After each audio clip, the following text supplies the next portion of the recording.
kami ucapkan kepada Bapak dosen kami, Pak Sparta, dan rekan-rekan eh, kuliah sekalian, di mana kami dipercayakan membawakan materi terkait dengan framework ERM, Corporate Governance, Line Management, Portfolio Management. Baik, saya akan memaparkan materi. Yang pertama, kita akan bahas terkait dengan tata kelola. Terkait tata kelola perusahaan, menjadi fokus utama sejak tahun 1990-an. Ini merupakan respon terhadap kegagalan manajemen risiko besar dan skandal perusahaan. Nah, tata kelola yang baik penting untuk melindungi pemangku kepentingan dan stabilitas pasar.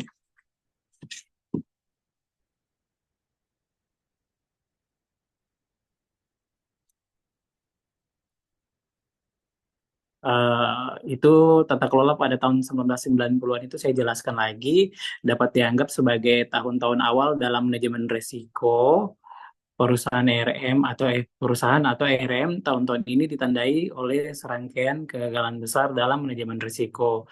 Beberapa di antaranya termaksud yang terjadi di Barings Bank, Metal Gesellschaft, dan Sumitomo menghasilkan kerugian lebih dari 1 miliar dolar. Nah, pada tahun 2000-an melihat lebih banyak kasus penipuan dan kegagalan perusahaan yang dramatis.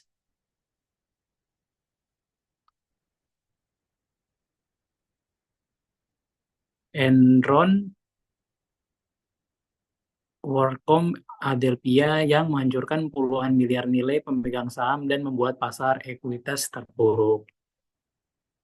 Bencana ini memiliki konsekuensi yang menghancurkan bagi para pemangku kepentingan perusahaan yang terlibat, baik investor, karyawan, pelanggan, dan mitra bisnis. Beberapa di antaranya bahkan mengancam stabilitas seluruh pasar, misalnya runtuhnya Barings Bank, di mana trader nakal Nick Leeson menumpuk kerugian besar. Lain hal ini mengancam untuk mengguncang pasar berjangka secara serius. Di pasar tembaga global, ya Yasuo Hamanaka dan Sumitomo terkenal sebagai Mr. 5% karena pangsa pasarnya. Nah, kejatuhan Enron yang secara ironis pernah dianggap sebagai lembaga terdepan dalam manajemen risiko energi. Nah, next selanjutnya kita akan berbicara terkait dengan kode etik tata kelola. Nah, kode etik tata kelola yang pertama terkait dengan kepatuhan sukarela. Kepatuhan sukarela itu sendiri kode praktik terbaik umumnya bersifat sukarela, tetapi pengungkapannya terkait dengan kepatuhan yang sering diwajibkan.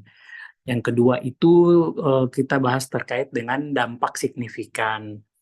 Nah, dampak signifikan ini berbicara terkait dengan kode-kode etik yang telah mempengaruhi praktik bisnis secara signifikan. Yang ketiga yaitu adopsi luas. Adopsi luas ini beberapa perusahaan atau banyak perusahaan terkemuka telah mengadopsi atau merekomendasi dari kode-kode etik ini sendiri seperti begitu, dari kode etik dari luas yang secara luas seperti begitu. Next. Di sini ada komunikasi dengan pemangku kepentingan. Dapat dilihat bahwa yang pertama laporan tahunan. Laporan tahunan bisa kami jelaskan bahwa kendaraan utama untuk mengungkapkan informasi kunci kepada pemangku kepentingan. Yang kedua, pengungkapan tata kelola. Pengungkapan tata kelola di mana perusahaan wajib menguraikan praktik tata kelola mereka dalam laporan tahunan. Yang ketiga, akses informasi. Akses informasi meningkatkan transparansi dan akses investor ke informasi tata kelola perusahaan. Next, kita berbicara lagi terkait dengan independensi dewan. Nah, dapat dilihat di sini terbagi menjadi beberapa bagian. Yang pertama, mayoritas independen, pemisahan peran, komite independen. Mayoritas independen sendiri sebagian besar kode merekomendasikan mayoritas direktur-direktur independen dalam dewan-dewan. pemisahan peran sendiri itu banyak yang menyarankan pemisahan peran CEO dan ketua dewan. Komite independen, komite-komite kunci seperti audit dan kompensasi harus terdiri dari direktur independen.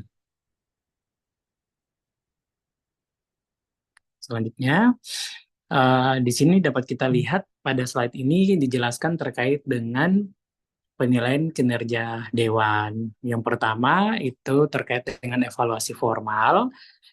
Dewan direksi harus secara berkala melakukan evaluasi formal terhadap kinerja mereka. Yang kedua itu kriteria penilaian. Kriteria penilaian itu menetapkan kriteria yang jelas untuk mengevaluasi efektivitas dewan dan kontribusi direktur. Yang ketiga itu terkait dengan implementasi tantangan. Nah, banyak perusahaan mengalami kesulitan dalam mengimplementasikan proses evaluasi yang objektif.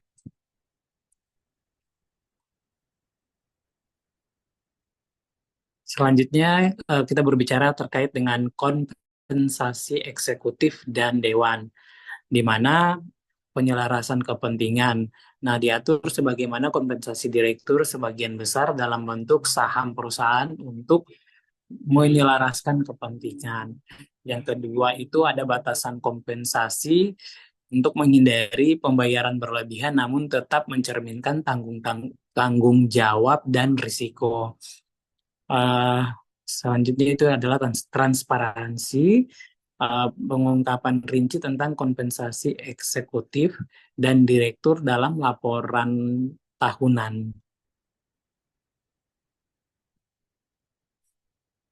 Nah, manajemen risiko perusahaan atau ERM yang pertama kita lihat yaitu selera risiko. Itu kita harus menetapkan dan mengkomunikasikan selera risiko organisasi nih. Selanjutnya setelah kita menetapkan dan mengkomunikasikan selera organisasi atau risiko organisasi, kita masuk ke tahap berikutnya itu struktur organisasi. Nah, struktur organisasi yaitu kita menyelaraskan struktur organisasi dengan upaya manajemen risiko.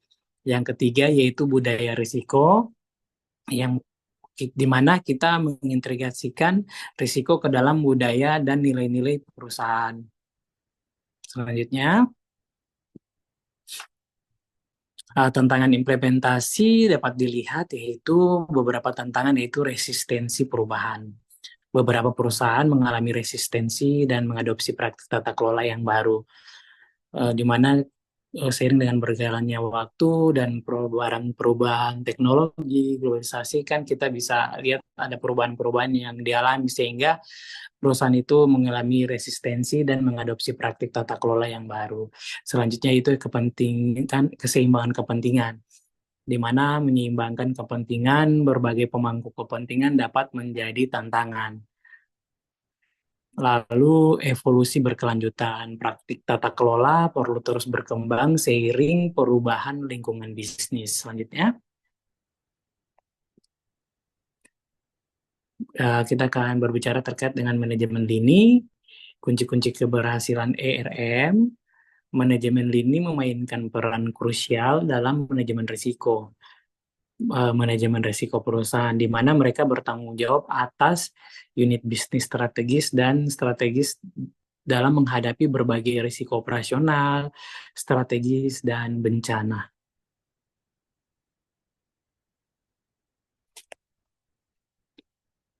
Di sini ada hubungan lini dan risiko.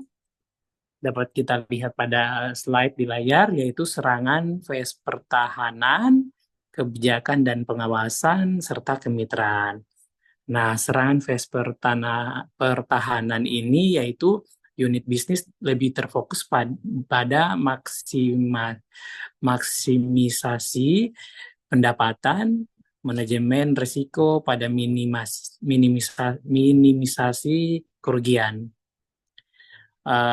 Kebijakan dan pengawasan, unit bisnis beroperasi dalam kebijakan-kebijakan risiko yang ditetapkan dan diawasi fungsi risikonya. Kalau terkait dengan kemitraan, unit bisnis dan manajemen risiko bersama-sama mengevaluasi dan menyelesaikan masalah risiko. Ini dapat saya jelaskan terkait dengan kebijakan dan pengawasan. Dalam model kebijakan dan pengawasan yang sering digunakan oleh perusahaan besar dan terdesentralisasi. Fungsi manajemen risiko merupakan kebijakan dan batasan di mana unit lini harus beroperasi. Ini berfungsi sebagai batasan untuk operasi lini mereka, mungkin terdiri dari transaksi yang disetujui, standar kredit minimum, batasan eksposur, kebijakan investasi, dan sebagainya. Operasi lini dalam kebijakan dan batasan ini tidak memerlukan persetujuan atau tinjauan khusus. Sementara yang di luar kebijakan tersebut disetujui ataupun ditolak berdasarkan kasus per kasus. Unit manajemen risiko bersama-sama dengan unit audit dan kepatuhan memeriksa bahwa kebijakan dan batasan ini diikuti dan melaporkan pengecualiannya dan kelebihan kepada manajemen senior. Tidak seperti model serangan versus pertahanan, di mana hubungan antara fungsi lini dan risiko bersifat sangat adversarial, di mana hubungan di bawah model kebijakan dan pengawasan lebih seperti hubungan antara pemerintah dan warga negara. Nah, manajemen risiko berfungsi sebagai pembuat undang-undang, di mana dan kadang-kadang sebagai penegak hukum. Fungsi lini memiliki otonomi penuh selama mereka tidak melanggar kebijakan manajemen risiko. Situasi baru dinilai secara individual dan resolusinya menjadi bagian dari kebijakan. Model ini mirip dengan cara individu dan institusi diatur dalam masyarakat demokratis berbasis hukum umum. Mereka bebas bertindak sesuai keinginan mereka selama mereka tetap berada dalam batasan hukum. Hukuman untuk pelanggaran hukum sebagian didasarkan pada keadaan dan interpretasi rinci hukum ditetapkan berdasarkan preseden. Namun ada sejumlah masalah dengan model ini. Fungsi manajemen risiko tidak terlibat dalam operasi sehari-hari. Manajemen lini sebagai hasil dapat kehilangan sentuhan dengan lingkungan bisnis yang berubah. Nah, seiring dengan berjalannya waktu, kebijakan manajemen risiko yang ada dapat menjadi usang dan kebijakan baru mungkin tidak ditetapkan secara tepat waktu. Selain itu, proses audit dan kepatuhan bersifat episodik dan mungkin tidak sepenuhnya mengidentifikasi masalah kritis. Peristiwa risiko signifikan dapat terjadi antara periode pemeriksaan, tidak peduli seberapa baik fungsi audit dan kepatuhannya. Hasilnya adalah kemungkinan akan ada keterputusan antara manajemen lini dan manajemen risiko. Biasanya unit lini akan mengeluh bahwa mereka kadang-kadang terkejut oleh kebijakan risiko yang buruk dan bahwa manajemen risiko tidak memahami pasar atau bisnis mereka. Sebaliknya, manajemen risiko mungkin mengatakan bahwa mereka terkejut oleh tindakan dan keputusan unit lini dan bahwa unit ini tidak sepenuhnya memahami kebijakan manajemen risiko. Yang memperburuk situasi ini adalah manajemen lini cenderung tidak mengkomunikasikan masalah kepada unit manajemen risiko,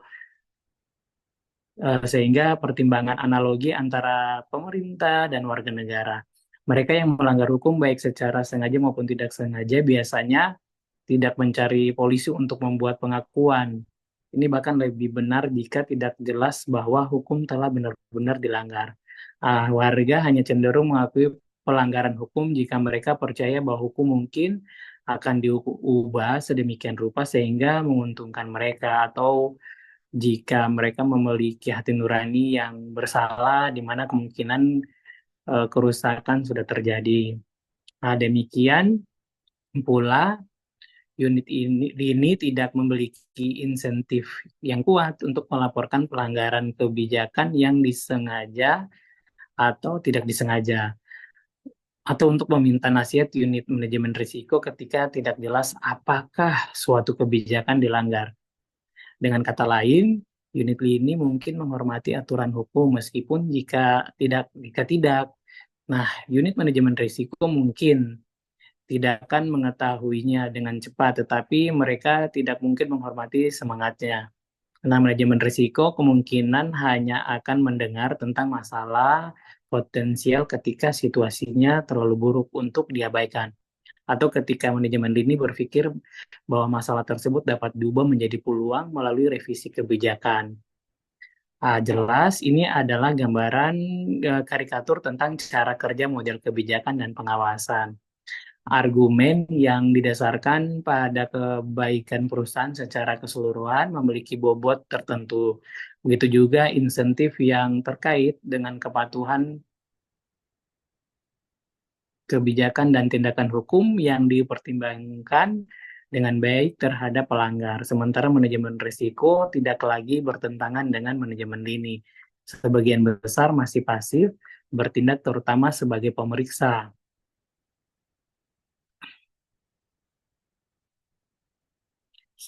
Alternatif yang lebih baik adalah manajemen risiko mengambil sikap proaktif dalam membantu unit lini menjalankan bisnis mereka. Seperti yang akan kita lihat di bagian berikutnya, pendekatan kemitraan ini bisa menjadi pendekatan yang kuat bagi semua pihak yang terlibat.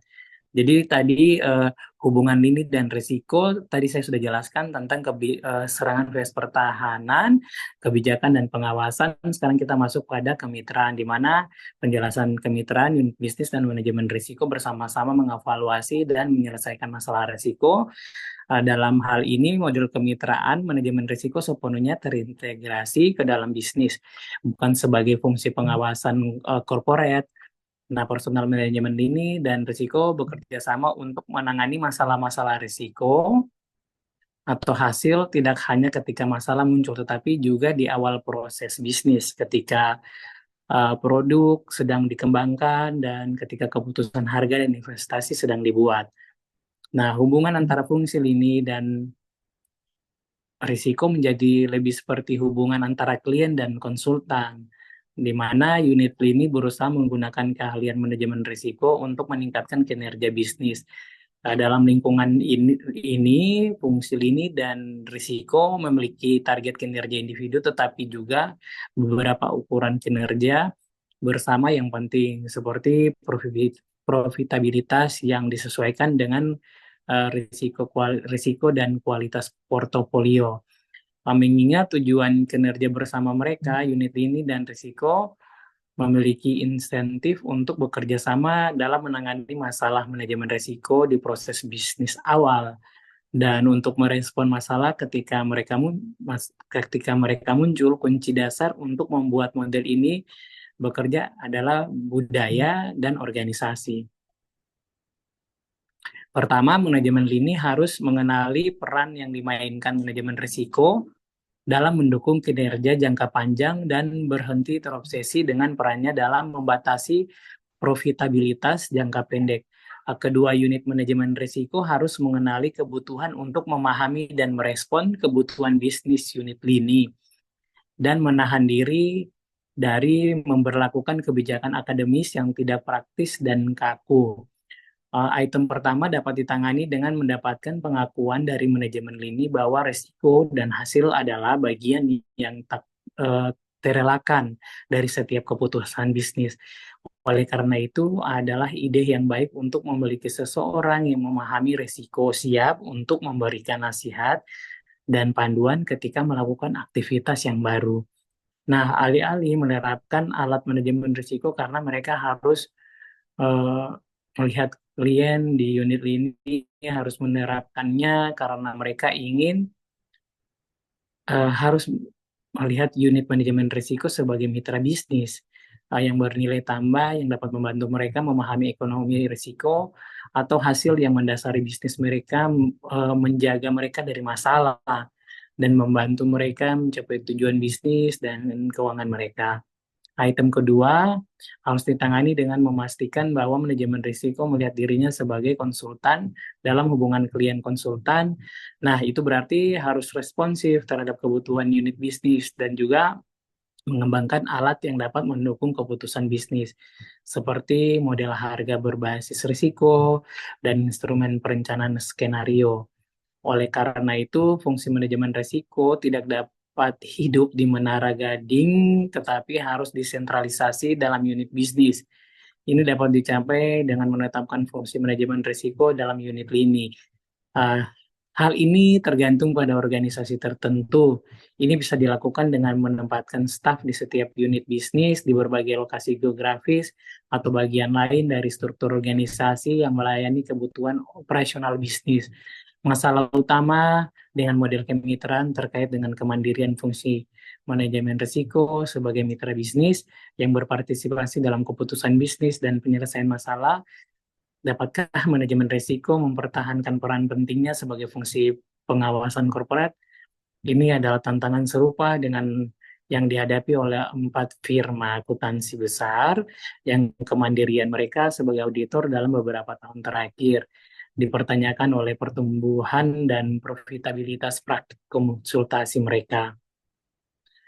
Kemungkinan penyelesaian untuk firma akuntansi adalah di investasi praktik konsultasi ke bisnis terpisah, meskipun ini tidak benar-benar menjadi pilihan untuk unit manajemen risiko kemitraan dalam sebuah perusahaan.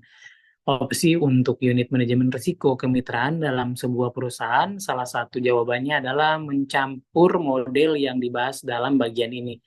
Seperti yang dibahas sebelumnya, 3 model untuk hubungan lini risiko tidak saling eksklusif. Banyak perusahaan telah menggabungkan model kemitraan dan kebijakan dan pengawasan untuk mempertahankan kemandirian fungsi manajemen risiko. Pendekatan hybrid ini menetapkan unit risiko dengan mandat yang berbeda tetapi saling melengkapi. Misalnya, perusahaan semacam itu telah mendirikan unit konsultasi risiko operasional untuk berfungsi sebagai mitra bisnis, tetapi mempertahankan fungsi audit mereka untuk menjaga kemandirian. Contohnya atau contoh lainnya adalah fungsi kredit di banyak bank komersial di mana model pembuatan pinjaman versus persetujuan kredit digantikan oleh tim manajemen hubungan yang sepenuhnya bertanggung jawab atas penjualan dan analisis kredit. Tetapi fungsi peninjauan kredit yang terpisah dan independen didirikan untuk memastikan kepatuhan terhadap kebijakan kredit. Next slide selanjutnya. Tantangan utama manajemen risiko lini, ini ada 4 poin. Yang pertama, penyelesaian konflik. Yang kedua, peran manajemen risiko lini. Yang ketiga, penyelarasan insentif. Yang keempat, pengukuran risiko non-finansial. Penyelarasan konflik, saya akan jelaskan terkait dengan tantangan utama manajemen risiko lini. Tantangan utama dalam menyelaraskan manajemen risiko dan lini ada sejumlah tantangan utama yang muncul dari percakapan dengan manajer risiko di kedua sisi organisasi, di mana penyelesaian konflik antara lini dan staf, lalu peran manajemen risiko lini, penyelarasan insentif, dan pengukuran risiko non-finansial. Penyelesaian konflik, ini kan kita mengatasi sifat adversarial hubungan antara manajer, bisnis, dan staf risiko. Nah, di sini penyelesaian konflik saya akan jelaskan sampai dengan 4 poin tadi, yaitu terkait dengan penyelesaian konflik itu isu yang paling sering disebutkan dalam percakapan dengan manajer risiko adalah sifat adversarial dari hubungan antara manajer bisnis lini dan staf manajer risiko. Meskipun 3 organisasi yang dibahas di atas menyorot 3 atau 4 poin tadi menyoroti cara-cara untuk meminimalkan potensi konflik, akan selalu ada ketegangan sehari-hari yang perlu diatasi. Biasanya ada konflik terbuka yang lebih atau kurang antara manajer bisnis lini dan staf manajer risiko. Bentuk konflik yang paling sering berkaitan dengan pilihan antara volume bisnis atau pertumbuhan pendapatan dan pengendalian risiko. Pada tingkat yang paling dasar, ini adalah konflik antara persepsi risiko sebagai peluang untuk keuntungan dan risiko sebagai peluang untuk kerugian. Nah, hal ini adalah masalah klasik bagi bisnis yang menawarkan layanan keuangan seperti yang melakukan fungsi peminjaman atau asuransi. Sebagai siklus bisnis mengambil dan persepsi risiko mulai menurun, pasokan modal untuk produk pinjaman dan asuransi mulai meningkat lebih cepat daripada permintaan untuk produk-produk tersebut. Akibatnya, pertumbuhan bisnis penyedia akan menderita dalam sebagian besar kasus ini. Manajer lini akan berpendapat untuk menurunkan harga atau melonggarkan standar underwriting guna meningkatkan volume. Sementara manajer staff akan berpendapat untuk mempertahankan standar yang sama dan menjaga kerugian dalam tingkat yang direncanakan. Konflik serupa terjadi di luar industri keuangan misalnya. Unit lini kadang-kadang mungkin diminta oleh departemen staff untuk menambahkan fitur produk tambahan misalnya untuk meminimalkan kerusakan lingkungan, dengan demikian mengurangi risiko hukum yang besar. Secara umum, tenaga penjualan akan berpendapat untuk penetapan harga biaya marginal untuk meningkatkan atau mempertahankan volume sementara keuangan. Sementara keuangan akan berpendapat untuk penetapan harga biaya penuh guna meningkatkan atau mempertahankan profitabilitas. Dalam hal ini dapat dilihat situasi ada perasaan perlombaan senjata antara fungsi staf dan unit bisnis lini. Dalam proses ini, lini mencari cara untuk menghindari pengawasan oleh unit staf, sementara fungsi staf berusaha untuk menemukan informasi tentang kegiatan manajer lini sehingga mereka dapat dikendalikan. Proses anggaran sering menjadi fokus dari permainan ini. Konflik ini cenderung naik turun dengan siklus bisnis. Pada masa ekspansi, perkembangan bisnis menjadi prioritas. Pada masa resesi, kontrol menjadi yang utama. Mengingat konflik yang tampaknya tak terhindarkan ini, masalahnya biasanya diformat sebagai manajemen konflik konstruktif daripada rekonsiliasi dengan fokus pada struktur dan proses. Nah, kita masuk kepada eh, manajemen risiko lini, yaitu yang poin kedua dapat dilihat di slide penjelasannya. Salah satu tanggapan terhadap persepsi konflik yang tak terhindarkan adalah pemasangan manajer risiko dalam unit bisnis. Mereka dengan frekuensi yang meningkat, perkembangan paralel dalam beberapa cara dengan tren untuk menunjuk CRO di tingkat korporat. Penunjukan manajer risiko lini ini memberikan kekuatan pada model kemitraan yang dijelaskan di atas. Dia dapat membantu unit bisnis untuk memahami risikonya dengan cara yang memastikan kepatuhan dengan standar atau konsisten yang ditetapkan oleh fungsi ERM. Ini berhasil di saat Fidelity saya memperhatikan bahwa kualitas ini dia memperhatikan bahwa kualitas manajemen risiko di masing-masing dari 40 unit bisnis perusahaan secara langsung berkorelasi dengan apakah unit bisnis tersebut memiliki manajemen risiko khusus gitu. Dalam model awal, manajer risiko lini melapor secara bersama-sama kepada CRO dan manajer bisnis. Lalu meskipun hal ini mungkin merupakan cerminan paling nyata dari peran orang tersebut dalam perusahaan, dalam praktiknya ini sangat ambigu yang dapat menciptakan suasana yang tidak nyaman. Sisa staf lini mungkin melihat manajer risiko lini sebagai bagian dari musuh, sementara staf ERM tetap yakin bahwa dia paling tidak adalah agen ganda yang bekerja di kedua sisi untuk keuntungannya sendiri. Tidak heran jika manajer risiko ini sering merasa bahwa mereka berjalan di atas tali. Salah satu solusinya adalah membuat manajer risiko ini melapor kepada kepala unit bisnis dan memiliki garis putus-putus ke CRO. Ini akan membuat manajer bisnis menjadi atasan langsung manajer,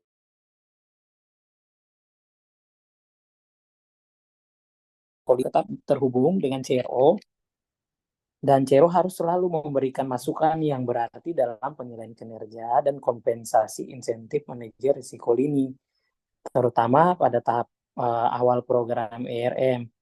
Praktik industri yang semakin umum adalah menciptakan komunitas risiko yang melintasi tingkat hierarki dan unit bisnis. Ini diciptakan sebagai respon terhadap persepsi bahwa keahlian dan pengetahuan risiko biasanya langkah dalam organisasi tertentu. Tetapi masalah dan peluang serupa adalah umum. Nah, organisasi yang sukses telah membangun posisi dan komunitas baru ini mengubah proses mereka sehingga individu yang terlibat dapat beroperasi secara efektif. Yang ketiga, Bapak Ibu lihat di layar itu ada penyelarasan insentif. Eh, Bagaimana kita merancang struktur insentif yang mendukung manajemen risiko efektif. Dapat saya jelaskan bahwa dalam banyak kasus sifat adversarial dari debat ini berasal langsung dari insentif yang tidak selaras. Satu pihak mencari pertumbuhan, pihak lain mencari kualitas. Bagian penting dari persamaan ini adalah struktur insentif manajer lini yang memberikan penghargaan kepada mereka berdasarkan kombinasi metrik bisnis seperti volume, pendapatan, laba, dan pengembalian ekuitas.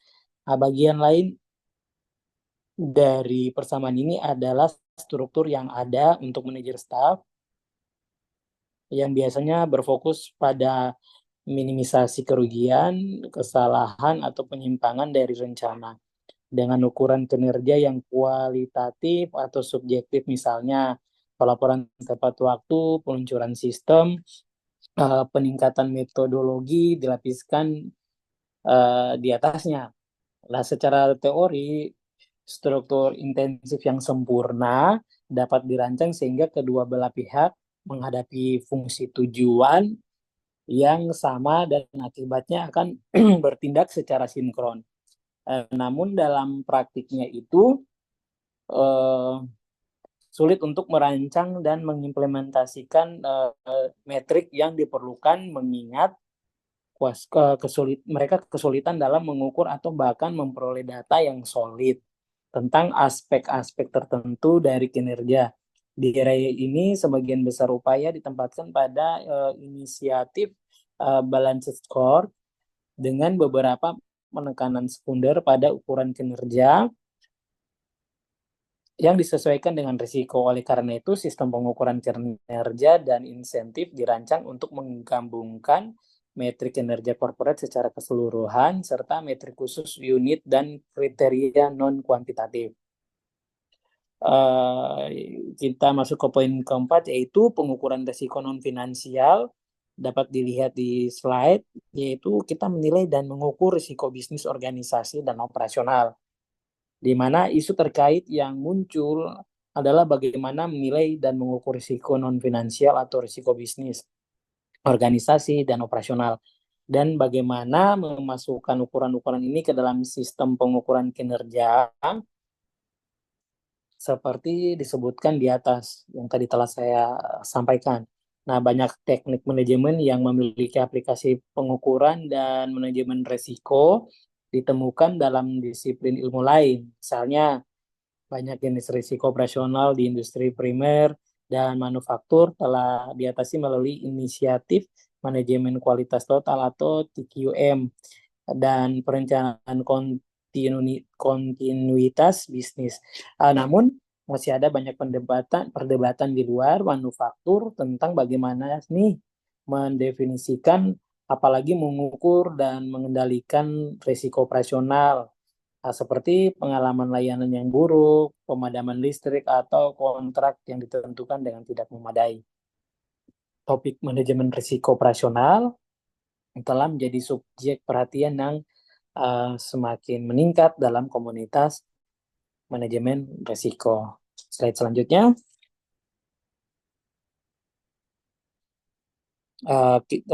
terkait strategi dan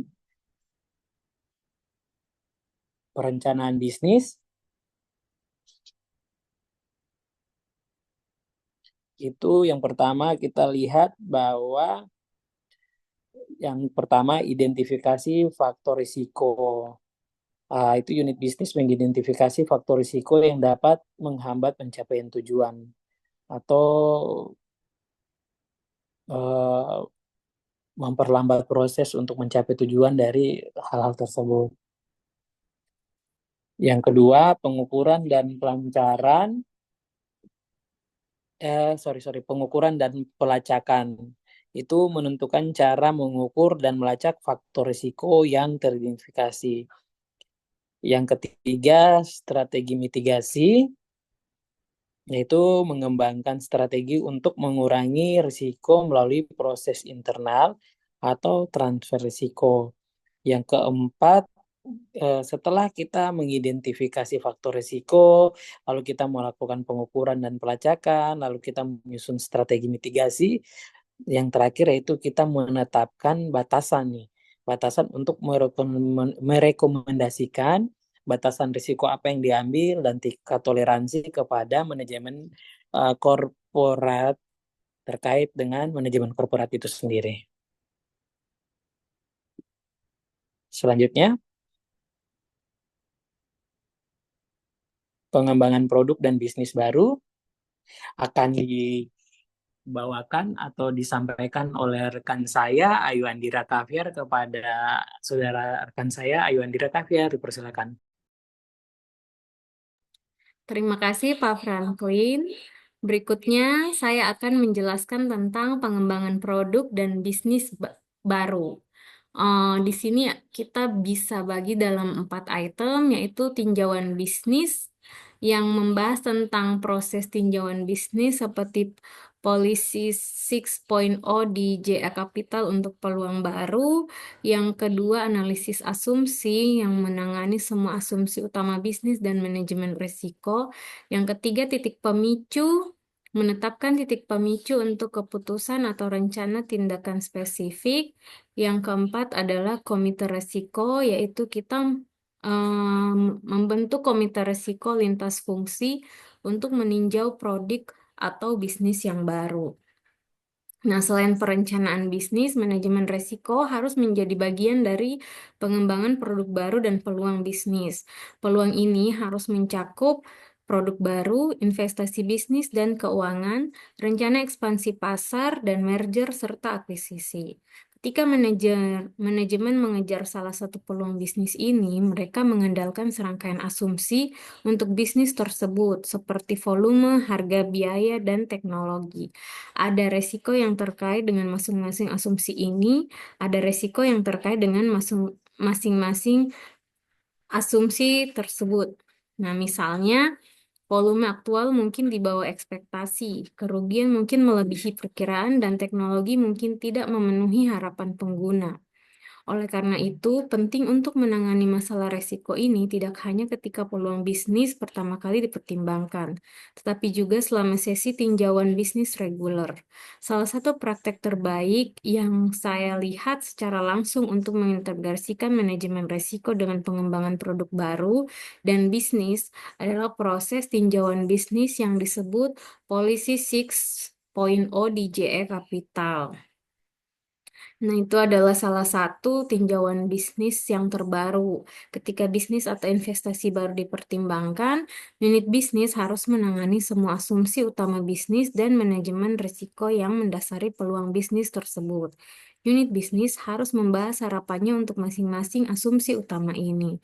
Salah satu latihan yang sangat berguna adalah menetapkan titik pemicu level di atas dan di bawah ekspektasi, misalnya plus dan minus 10%, di mana keputusan atau rencana tindakan spesifik diaktifkan atau dipicu.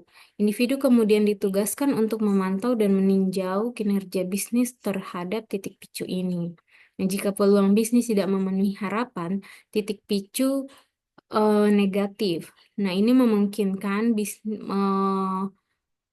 memulai rencana untuk mengurangi bisnis atau bahkan keluar sama sekali dari bisnis tersebut. Jika peluang bisnis mencapai hasil yang tidak di atas harapan, titik picu positif, dan ini memungkinkan meningkatkan investasi perusahaan dan mempercepat jadwal pengembangan bisnis. Nah, untuk menilai resiko yang terkait dengan pengembangan produk dan bisnis baru, banyak perusahaan telah membentuk komite resiko.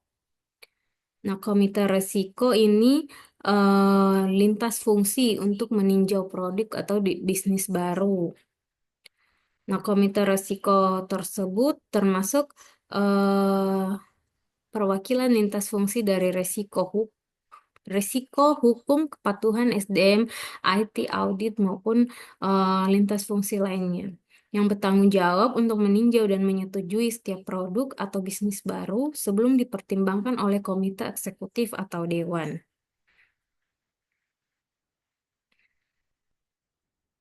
Slide berikutnya terkait penetapan harga produk.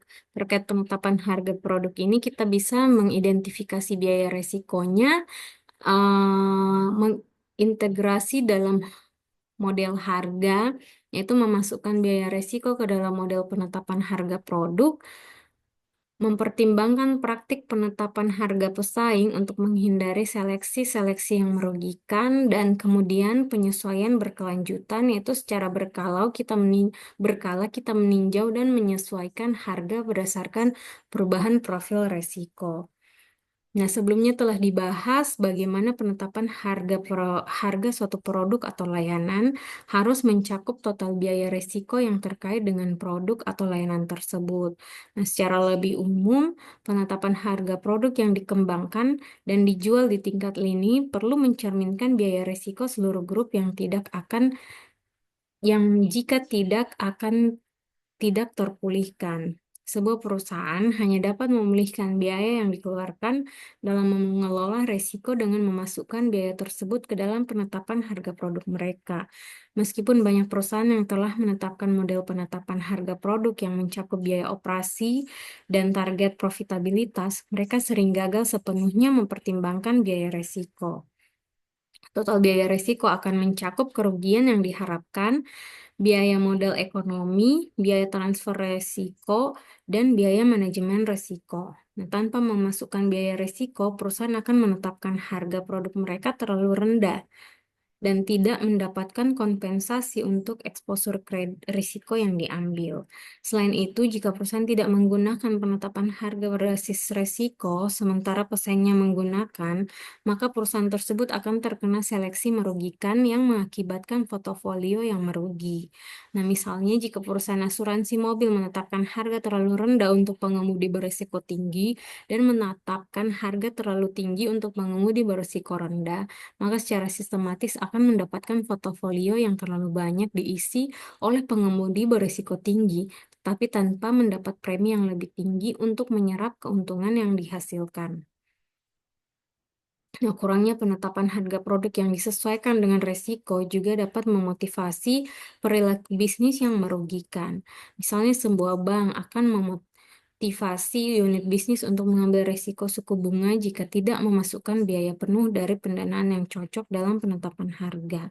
Dengan kurva hasil yang miring ke atas, di mana suku bunga jangka panjang lebih tinggi daripada suku bunga jangka pendek, sebuah unit bisnis dapat menunjukkan profitabilitas yang lebih tinggi dengan mendanai aset jangka panjang.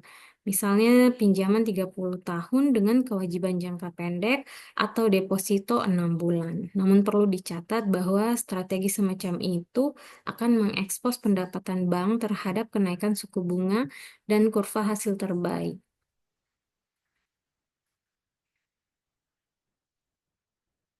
Selanjutnya adalah pengukuran kinerja bisnis terintegrasi. Di sini kita bisa lihat dari perspektif keuangan, perspektif pelanggan, perspektif internal, dan pembelajaran. Matriks tradisional yang digunakan untuk perspektif keuangan menggunakan ROI dan margin. Untuk pelanggan, menggunakan kepuasan dan retensi. Untuk perspektif internal, matriks tradisionalnya menggunakan efisiensi dan kualitas. Untuk untuk pembelajaran, matriks tradisional yang digunakan adalah inovasi dan pelatihan. Sedangkan untuk matriks berbasis risiko,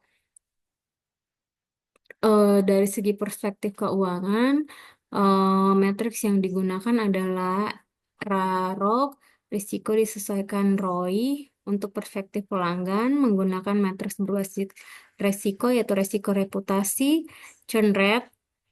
Untuk perspektif internal, matriks berbasis risiko operasional dan kepatuhan. Untuk perspektif pembelajaran, risiko strategis dan kesiapan kritis.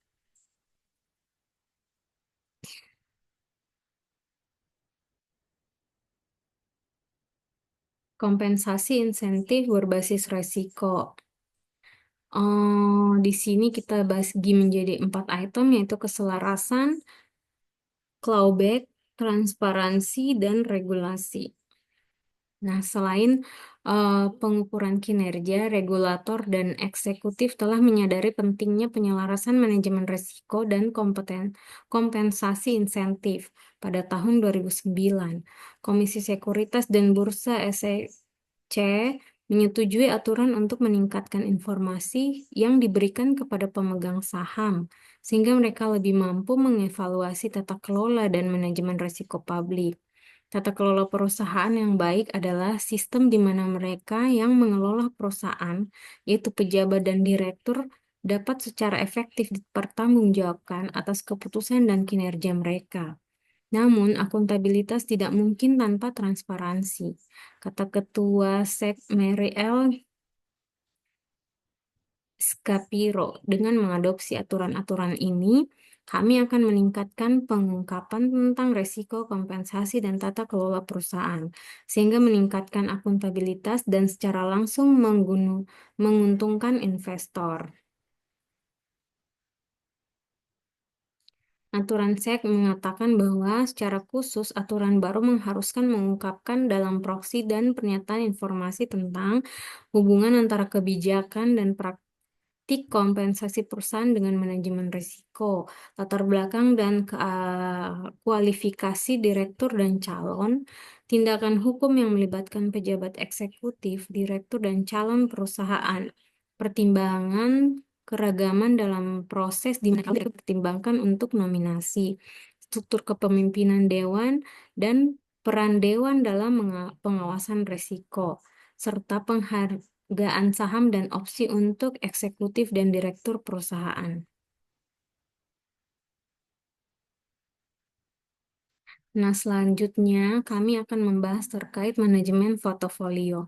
Manajemen portofolio merupakan konsep kritis untuk semua bisnis. Ini melibatkan alokasi modal yang efektif untuk meminimalkan nilai pemegang saham. Warren Buffett merangkumkan pentingnya hal ini dengan mengatakan pekerjaannya adalah mengalokasikan modal. Nah, butuh 7 tahun untuk meyakinkan super investor Warren Buffett untuk menjadi subjek Neckline, program berita unggulan dari jaringan ABC. Pada saat ini, kendaraan investasi Buffett telah mencatat serangkaian pengembalian yang membuat pesaingnya malu. Buffett sendiri dikenal sebagai si bijak dari Omaha dan dianggap oleh banyak orang sebagai investor paling cerdik di dunia. Untuk memulai wawancara, pembawa acara Ted Koppel bertanya kepada Buffett apa pekerjaannya. Buffett merenung sejenak dan menjawab, "Saya mengalokasikan modal." Jawaban singkat dari salah satu investor terbesar di zaman kita itu merangkum pelajaran penting bagi semua manajer bisnis. Alokasi modal merupakan konsep kritis untuk semua bisnis, bukan hanya pengelola uang, tapi juga lembaga keuangan lainnya, perusahaan energi, dan perusahaan non-keuangan. Modal merupakan tautan antara resiko dan pengembalian. Oleh karena itu, proses alokasi modal dan yang baik sangat penting untuk pengembangan bisnis dan penciptaan nilai pemegang saham.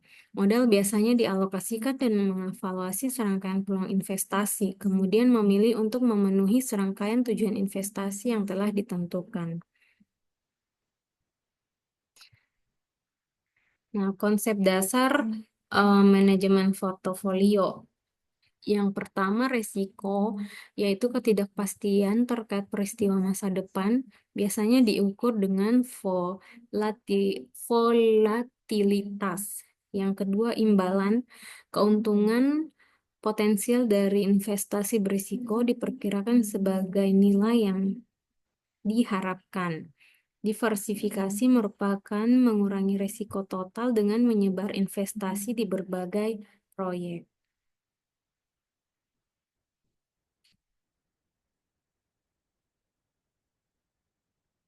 Nah, em, saya akan menjelaskan tentang konsep dasar manajemen portofolio. Nah, teori manajemen portofolio ini aktif sebagian besar dibangun atas dasar yang didirikan oleh Harry Markowitz pada tahun 1950-an yang berputar di sekitar pengukuran dan manajemen risiko. Seperti yang dikatakan Markowitz sendiri dalam wawancaranya, risiko telah sama sejak zaman manusia gua. Teori portofolio modern telah mengembangkan alat untuk evaluasi dan pengendalian risiko. Alat ini yang dapat tingkatkan lebih lanjut akan terus digunakan dalam dunia risiko masa depan. Area di mana teori portofolio paling banyak ditingkatkan adalah manajemen uang, di mana sekarang ada banyak pekerjaan teoretis dan penelitian empiris. Ini sebagian karena informasi pengembalian, volatilitas, dan korelasi cenderung lebih mudah untuk kuantifikasi, sehingga lebih mudah untuk membangun model teknis yang canggih untuk manajemen portofolio. Nah, risiko dalam konteks ini biasanya disamakan dengan volatilitas, ukuran statistik dari ketidakpastian yang terkait dengan peristiwa masa depan. Oleh karena itu, risiko tidak dapat ditentukan secara pasti karena kita tidak tahu apa yang akan terjadi di masa depan, tetapi kita dapat memperkirakan nilai masa depan suatu bisnis atau investasi dengan beberapa variasi nilai di sekitarnya. Di pasar saham, ini dilakukan dengan melihat deviasi standar dari pengembalian masa lalu atau dengan mengekstraksi ekspektasi resiko pasar saat ini dari harga opsi saham. Nah, sisi sebaliknya dari resiko adalah imbalan atau keuntungan yang dapat diperoleh dari investasi resiko. Nah, seperti resiko, imbalan dari investasi tidak pasti, tetapi dalam diperkirakan dalam hal nilai yang diharapkan. Misalnya, imbalan untuk berinvestasi dalam ekuitas adalah pengembalian yang diharapkan dari saham atau indeks selama interval tertentu. Nah, secara umum, imbalan sebuah perusahaan untuk usaha bisnis baru adalah keuntungan yang bisa diperoleh dengan mengambil resiko tertentu. Nah, jelas masuk akal bahwa imbalan yang diantisipasi harus sebanding dengan resiko yang terlihat. Ini tidak selalu terjadi dalam praktek dunia nyata. Selanjutnya adalah diversifikasi atau mengurangi resiko total dengan menyebar investasi di berbagai produk. Diversifikasi ini merupakan resiko total yang dihasilkan oleh kumpulan resiko yang beragam lebih kecil dari jumlah resiko tersebut jika dipertimbangkan secara terpisah. Diversifikasi merupakan konsep yang sangat masuk akal. Mengapa seperti itu? Eh, bahwa Anda tidak boleh menaruh semua telur Anda di dalam satu keranjang. Nah, secara teknik, diversifikasi adalah hasil dari fakta bahwa tidak semua peluang dipengaruhi oleh peristiwa yang didorong oleh resiko dengan cara yang sama. Misalnya, peningkatan harga minyak mengurangi keuntungan maskapai penerbangan, tetapi menguntungkan perusahaan minyak. Dengan demikian, seorang investor yang memiliki perusahaan minyak dan maskapai penerbangan akan kurang terpengaruh jika kenaikan harga daripada seorang yang jika terjadi kenaikan harga daripada seseorang yang memiliki dua maskapai penerbangan atau dua produsen minyak. Situasi-situasi ini memungkinkan diversifikasi untuk mengurangi risiko portofolio secara signifikan ketika banyak investasi yang berbeda dikombinasikan. Nah, semakin tidak mirip investasi tersebut atau semakin tidak korelasi investasi tersebut yang kita jalankan, semakin tinggi tingkat diversifikasinya. Namun, sementara efek penyeimbang ini mengurangi risiko di tingkat perusahaan. Pengembalian yang diharapkan dari portofolio perusahaan tetap merupakan rata-rata tertimbang sederhana dari pengembalian individu. Nah, berikutnya adalah leverage dan lindung nilai. Leverage meminjam untuk meningkatkan portofolio risiko pengembalian dapat melipat gandakan keuntungan atau kerugian. Leverage adalah efek dari meminjam untuk meningkatkan profil risiko atau pengembalian suatu usaha. Uang yang dipinjam dengan tarif tetap dapat digunakan untuk membiayai investasi baru. Ini memiliki efek secara substansial, meningkatkan risiko dan pengembalian dalam portofolio investor. Karena investor hanya perlu membayar kembali jumlah pinjaman, keuntungan yang diperoleh dengan modal pinjaman menjadi miliknya. Dengan demikian, seorang investor mungkin berpikir dia telah menemukan suatu yang pasti dan menginvestasikan $200 terdiri dari $100 dari uangnya sendiri dan $100 dari pinjaman bank. Jika dia mencapai pengembalian 25% dari investasi tersebut, dia akan menghasilkan $50 karena dia hanya perlu membayar kembali $100. Dia akan memiliki $50 yang berarti pengembalian 50% dari uangnya sendiri. Tentu saja jika dia kehilangan uang, dia akan kehilangan 2 kali lipat. Secara sederhana, leverage berarti melipat gandakan profil risiko atau imbalan. Nah, sedangkan untuk lindung nilai adalah mengurangi risiko dengan memasuki posisi pasar yang berkorelatif negatif. Mirip, lindung nilai ini mirip dengan asuransi.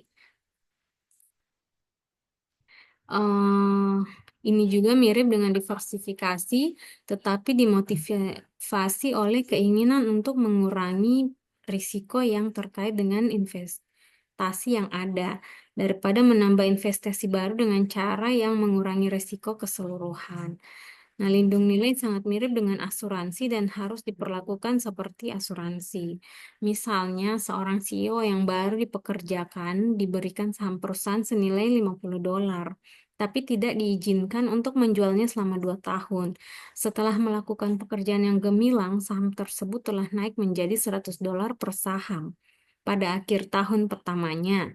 Tetapi iklim bisnis berubah dan CEO khawatir bahwa saham tersebut mungkin turun lagi sebelum dia dapat menjual sahamnya. Resiko yang dimaksud adalah resiko kredit konsumen dan resiko pelunasan awal hipotek. Perusahaan dapat berspesialisasi dalam pembuatan pinjaman, pendanaan pinjaman, dan atau layanan atau sekuritisasi pinjaman.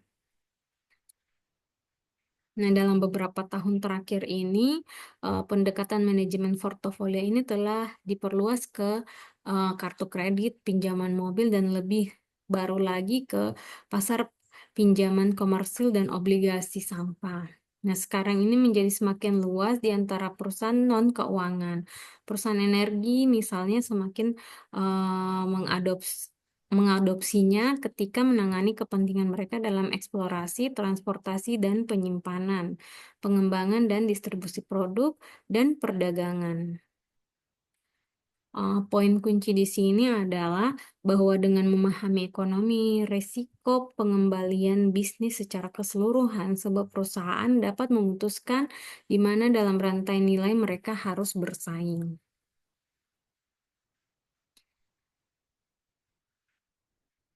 Nah, yang berikutnya adalah manfaat dari manajemen portofolio aktif. Di sini kita bisa lihat dalam 4 tahap, yaitu pemisahan risiko, memisahkan asal-usul retensi, dan transfer risiko. Yang kedua, agregasi risiko menyediakan fungsi agregasi risiko di seluruh perusahaan. Yang ketiga, batasan dan alokasi, yaitu menetapkan batas risiko dan target alokasi aset. Yang keempat adalah keputusan investasi, yaitu mempengaruhi penetapan harga transfer, alokasi modal, dan keputusan investasi. Pemisahan risiko ya atau unbundling. Dengan definisi, manajemen portofolio melampaui manajemen bisnis di tingkat transaksi dan mengelola bisnis keseluruhan secara keseluruhan. Nah, ironisnya, salah satu hasil yang sering terjadi adalah pemisahan bisnis dalam hal organisasi risiko, retensi risiko, dan transfer risiko. Manajemen perusahaan dapat mempertimbangkan kompetensi inti dan ekonomi risiko, kemudian memutuskan fungsi mana yang ingin mereka bersaing. Nah, jenis pemisahan ini telah menjadi norma dalam perbankan hipotek selama 30 tahun, di mana yang utama risiko yang dimaksud adalah risiko kredit konsumen dan risiko peluang pelunasan awal hipotek. Perusahaan dapat berspesialisasi dalam pembuatan pinjaman, pendanaan pinjaman, dan atau layanan, atau sekuritisasi pinjaman eh, untuk dijual di pasar sekunder sebagai sekuritas berbasis hipotek. Nah, selanjutnya adalah agregasi risiko, yaitu portofolio risiko secara keseluruhan mewakili agregasi dari semua jenis risiko dalam perusahaan di seluruh aktivitas bisnis dan jenis risiko yang berbeda. Manajemen membutuhkan informasi tentang eksposur risiko yang teragregasi serta bagaimana eksposur ini berkorelasi satu sama lain. Nah, untuk beberapa perusahaan, agregasi risiko dilakukan untuk tujuan pengukuran dan pelaporan, dan profil risiko perusahaan dikelola melalui proses manajemen perusahaan seperti perencanaan strategis, alokasi modal, penetapan batasan, dan sebagainya. Nah, perusahaan lain lebih suka mengambil pendekatan yang lebih dramatis terhadap risiko tertentu, di mana semua eksposur risiko ditransfer langsung atau melalui mekanisme penetapan harga transfer ke fungsi pusat, di mana keputusan manajemen portofolio dan lindung nilai ini dibuat. Nah, misalnya sebagian besar bank mengelola risiko suku bunga secara terpusat dengan memberikan harga transfer dana yang sesuai dengan durasi untuk semua aset dan kewajiban mereka kepada setiap unit bisnis. Ini memiliki dua tujuan utama. Yang pertama yaitu profitabilitas bisnis, pembuatan pinjaman, dan pengumpulan deposito dapat diukur tanpa kontribusi pendapatan dari risiko suku bunga. Yang kedua yaitu risiko suku bunga bank dapat diagregasikan ke unit risiko suku bunga pusat, di mana keputusan lindung nilai dapat dibuat setelah mempertimbangkan efek diversifikasi portofolio. Yang ketiga adalah batasan dan alokasi aset. Nah, manajemen portofolio saham dapat memberikan keseimbangan antara diversifikasi dan kinerja dengan menetapkan batasan, konsentrasi risiko, dan target alokasi aset. Misalnya, kebijakan investasi portofolio saham eh, mungkin menunjukkan bahwa dana tersebut tidak dapat memiliki lebih dari 5% asetnya dalam satu perusahaan atau 20% aset dalam satu industri. Batasan ini memastikan diversifikasi yang tepat. Nah, dalam batasan risiko ini, manajemen portofolio mungkin menetapkan target alokasi aset yang akan melebihi industri yang dianggap undervalued dan sebaiknya. Nah, target tersebut bertujuan untuk memastikan kinerja dalam batasan yang ditetapkan oleh batasan risiko.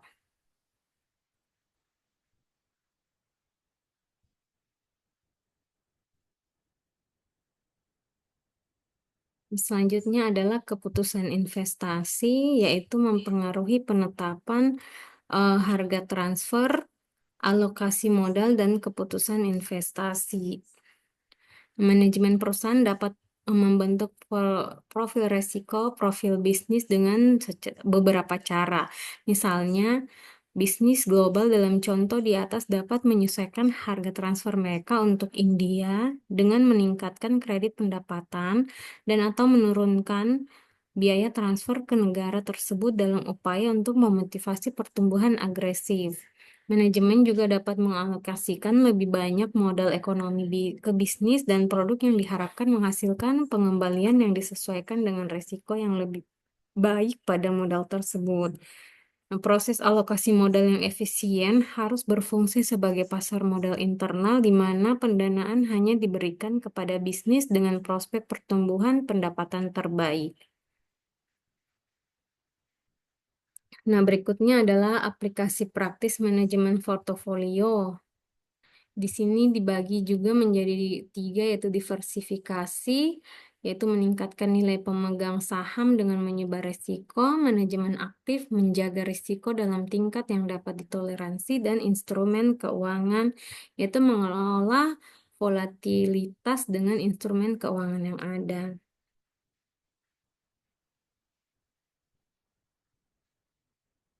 Nah, meskipun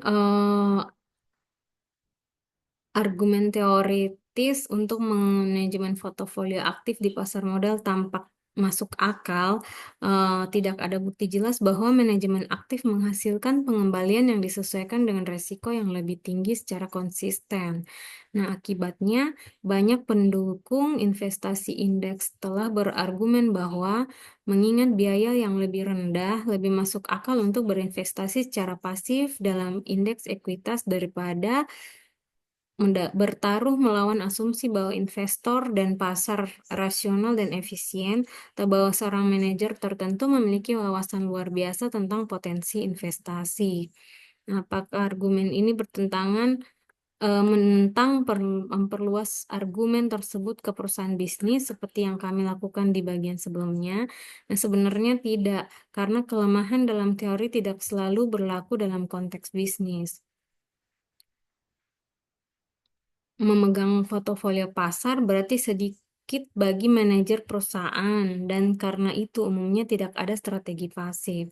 Sebaliknya, manajer yang kompeten diharapkan memiliki informasi dalam yang unggul tentang portofolio bisnis yang membentuk perusahaan mereka dan membuat keputusan yang rasional tentangnya.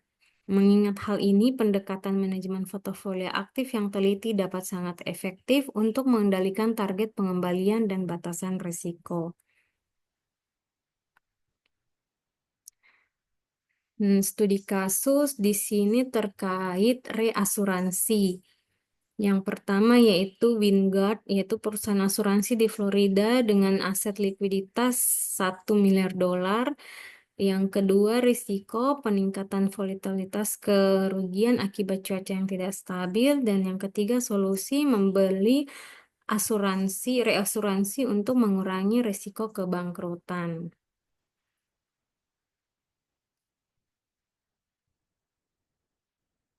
Wingard yaitu perusahaan asuransi di Florida dengan aset likuiditas 1 miliar. Nah, meskipun menertibkan asuransi adalah aktivitas bisnis utama perusahaan asuransi, banyak perusahaan asuransi memiliki ekuitas yang diperdagangkan secara publik. Nah, salah satu tujuan utama manajemen mereka adalah memastikan kepuasan pemegang saham. Oleh karena itu, ketika profit risiko kontrak yang belum selesai melampaui tingkat toleransi yang ditentukan, banyak perusahaan yang akan membeli reasuransi atau asuransi untuk penanggung dari perusahaan asuransi yang lain. Contoh kasusnya yaitu kasus Wingard, adalah sebuah perusahaan asuransi aktif di Florida yang berspesialisasi dalam menyelesaikan asuransi pemilik rumah terhadap kerusakan yang disebabkan oleh bencana alam seperti badai. Wingard secara histori berkinerja dengan baik karena cuaca yang baik dan kontrak yang berharga baik. Perusahaan memiliki aset likuiditas dalam bentuk premi yang dikumpulkan sebesar 1 miliar dolar. Asuransi secara alami adalah bisnis yang sangat berisiko. Nilai perusahaan asuransi terletak pada kemampuannya untuk meramalkan risiko dan menetapkan harga kontraknya dengan tepat. Jika risiko dapat diukur dengan akurat, uang tunai yang tersisa dari premi menjadi keuntungan. Nah, dalam kasus Wingard, tahun biasa menghasilkan tingkat pembayaran sekitar 0,7%. Nah, itu berarti bahwa perusahaan akan membayar sekitar 700 juta dolar dari 1 miliar dolar dalam klaim dan membukukan 300 juta sebagai laba kotor.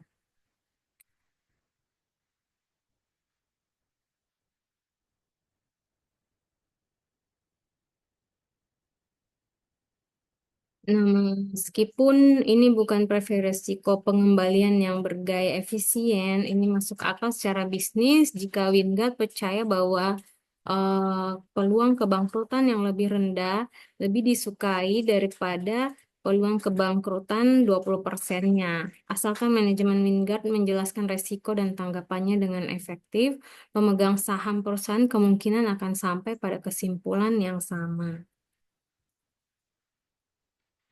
Studi kasus selanjutnya adalah lindung nilai mata uang.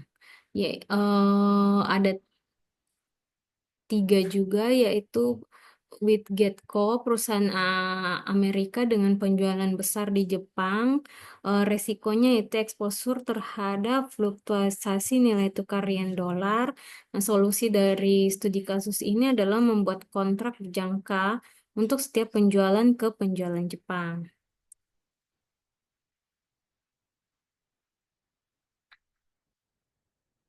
Kasus Wijetco merupakan sebuah perusahaan fiksi berbasis di AS yang telah memproduksi widget terbaik Amerika selama bertahun-tahun dan telah mengesankan pemegang saham dengan meningkatkan pendapatan dan pertumbuhan pendapatan yang stabil.